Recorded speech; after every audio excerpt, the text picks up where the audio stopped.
So we know how to deal with two distinct real roots. Now what do we do when we have one repeated real, especially now that we know that we need two linearly independent solutions? Let's look at an example of this. Here's the problem y double prime minus 4y equals 0.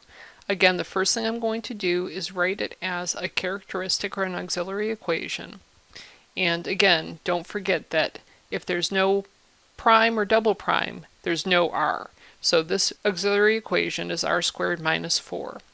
If I go ahead and solve this, I get that r is equal to plus or minus 2. So this means this is not a repeated real. So my solution would in fact be c1 e to the 2t plus c2 e to the negative 2t. This example is y double prime plus 4y prime plus 4y equals 0.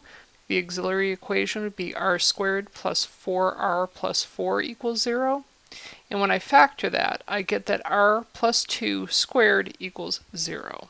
Now when I take the square root of both sides, I'm going to have plus or minus 0, but I'm pretty sure that that's the same number, so r is equal to negative 2. Now we have a repeated real root. I'm not actually going to go through the proof of this. The proof is in the textbook, and you can read that on your own.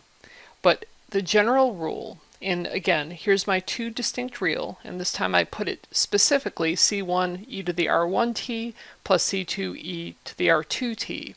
For a repeated real, there's only one r, there's no r1 and r2. But what we do is we kind of throw a t at it. We put an extra independent variable there. So I have c1 e to the rt plus c2 t e to the rt. And anytime I have a repeated real value for r, this is my general solution.